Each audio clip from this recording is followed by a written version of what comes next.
नमस्कार प्यारे मित्रों। आज प्रारंभ करेंगे हम भारत का भूगोल, है ना। जो मुख्य रूप से अपने जैसे रीट है, जैसे भारत का भूगोल।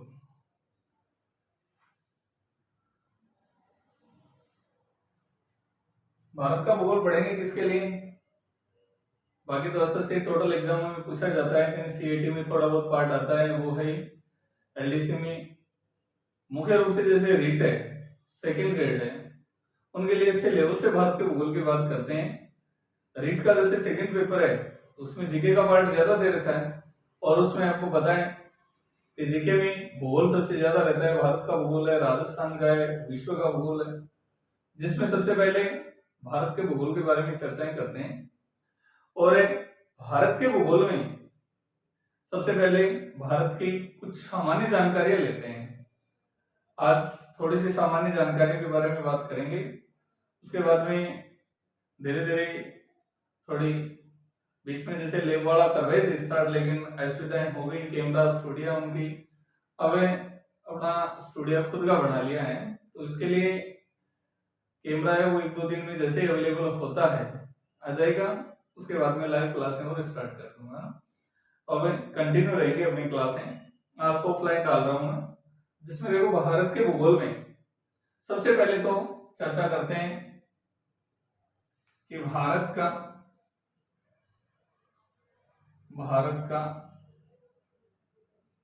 नामकरण। और ये आपको बताने की आवश्यकता नहीं है, पढ़ाई हुई में से क्या आता है क्या नहीं आता है, पढ़ाया आपको।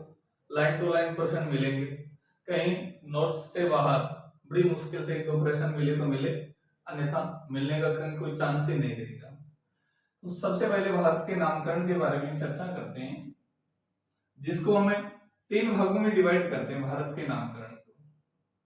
कि भारत का नामकरण और भारत के नामकरण को विभाजित कर दिया 3 पार्टों में। जैसे एक तो भारत के लिए नाम लेते हैं भारत, दूसरा भारत के लिए नाम लेते हैं हिंदुस्तान,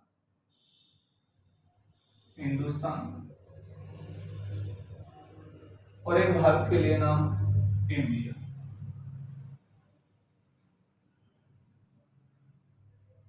इन 3 नामों के बारे में चर्चा करेंगे कि भारत के लिए किस नाम का उल्लेख कब कहां किसने किया था। सबसे पहले देखते हैं भारत।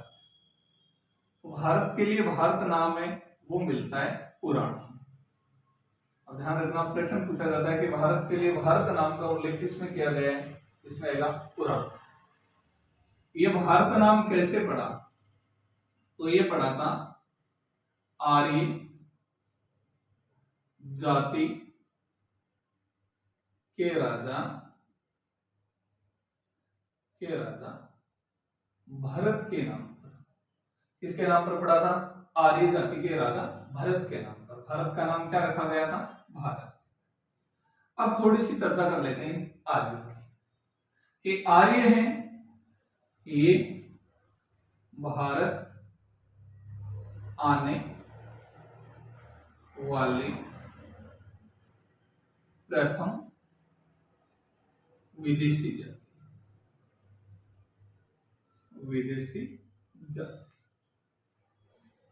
ध्यान रखना कि भारत में आने वाली प्रथम विदेशी जाति कौन थी? आर्य थी। यह आर्य भारत में आने वाली विदेशी जाति थी। तो मतलब विदेशी, विदेश कहां से थी? इनका मूल निवास कहां पर था? तो देखो, इनका मूल निवास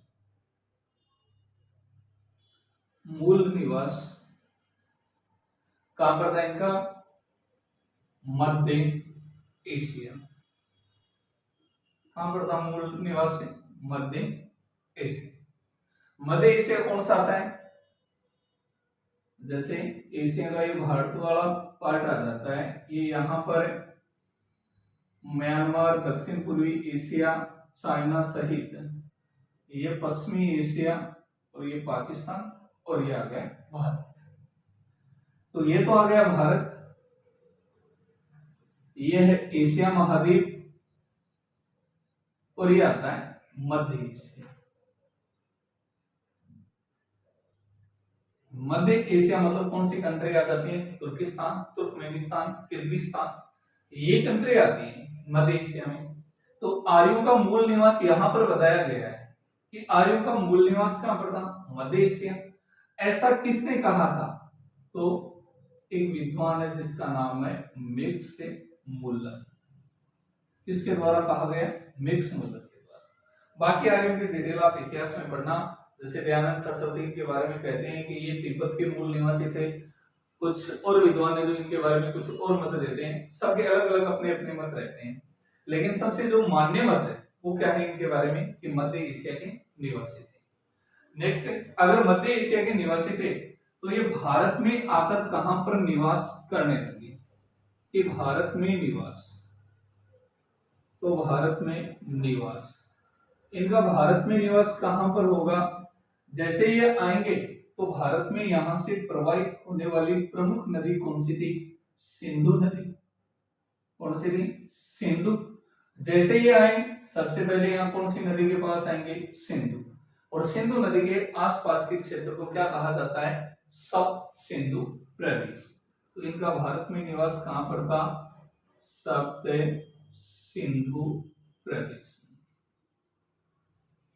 ये था इनका भारत में निवास।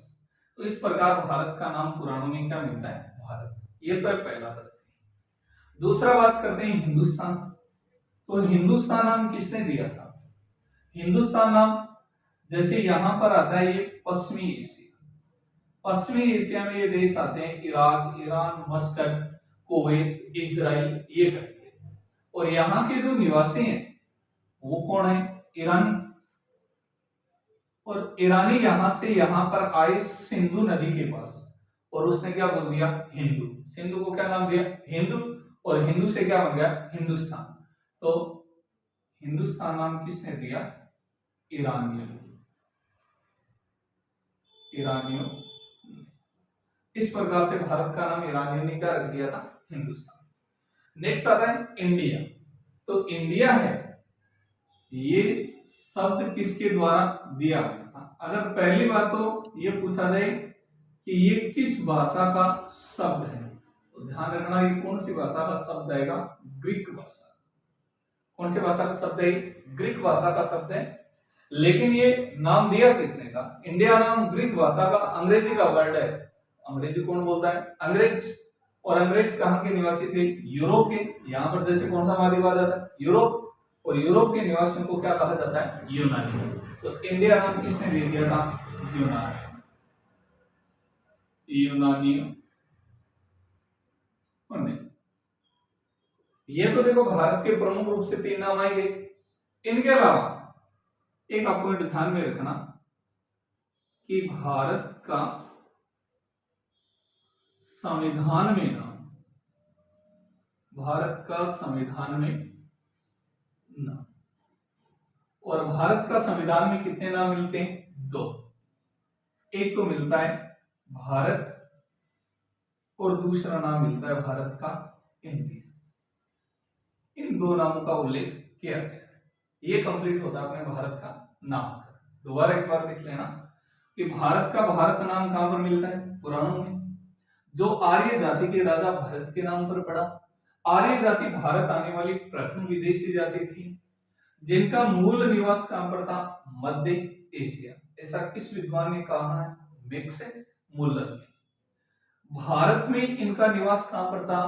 सप्त सिंधु प्रदेश में। और हिंदुस्तान नाम किसने दे दिया? ईरानियों ने। इंडिया नाम किसने दिया? यूनानियों ने। और इंडिया नाम किस भाषा का शब्द है? तो कौन से का आ जाएगा? ग्रीक भाषा का। संविधान में भारत के कितने नाम? 2। एक भारत और एक कौन सा? इंडिया। और एक आपके लिए क्वेश्चन दे रहा हूं, ये क्वेश्चन आप ध्यान रखना कि रोम वासियों ने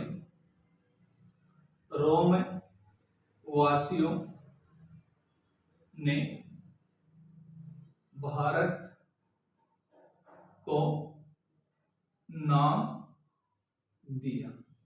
ये प्रश्न आपको कर देगा, कमेंट में लिखना है इसका आंसर। नहीं आता है तो फिर इसकी विस्तृत चर्चा अगली क्लास में करेंगे कि रोम वासियों ने भारत को क्या नाम दिया था। ये तो भारत का नामकरण। अब छोटा सा एक पॉइंट और लेते हैं 5 मिनट का, जिसके बारे में चर्चा करते हैं। वो आता है भारत की स्थिति। कौन सा पॉइंट आता है? भारत की स्थिति। तो देखो, नामकरण और नामकरण के बाद में अगला पॉइंट है अपना भारत की स्थिति। अब भारत की स्थिति के बारे में चर्चा करते हैं कि भारत की स्थिति क्या है, कैसे, कहां पर स्थित है। देखो, जैसे भारत की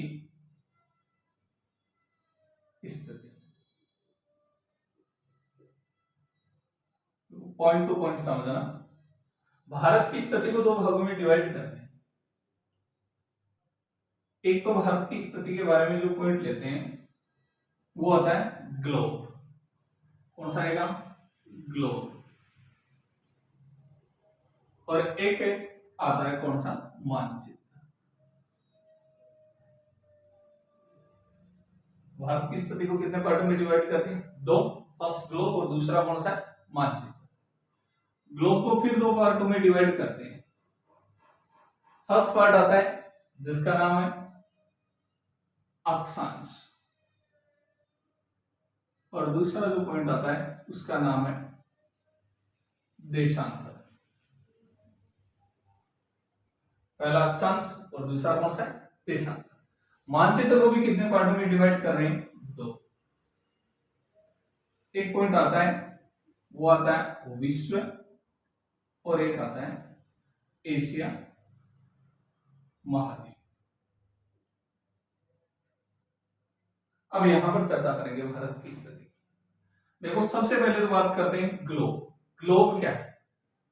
देखो, पूरी तो इसकी चर्चा आपके अक्षांश और देशांतर का पूरा अलग टॉपिक रहता है, उसमें करेंगे। अक्षांश कितने, कहां कहां पर स्थित है, देशांतर किनको कहा जाता है, कहां कहां पर स्थित है। लेकिन यहां पर देखो, ये ग्लोब, उस पर लेते हैं पहले अक्षांश। जैसे यहां पर आ गया 0 डिग्री अक्षांश। जो पूर्व से पश्चिम की ओर जो काल्पनिक रेखाएं खींची जाती हैं, ये उन रेखाओं को किस नाम से जाना जाता है? अक्षांश के नाम से। जैसे जैसे हम 0 डिग्री से गोलार्धों की ओर जाएंगे, वैसे वैसे इनकी लंबाई क्या होती जाएगी? कम। ये तो सारे क्या आते हैं? अक्षांश।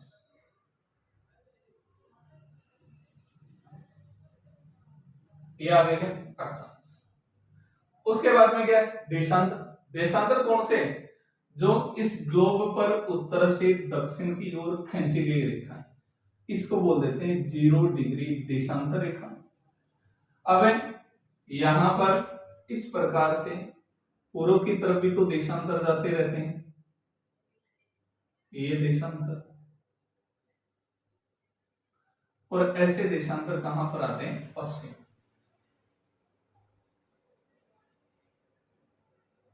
ये कुछ काल्पनिक रेखाएं जिनको क्या नाम दिया गया? अक्षांश और देशांतर, और इनसे मिलकर क्या बन गया?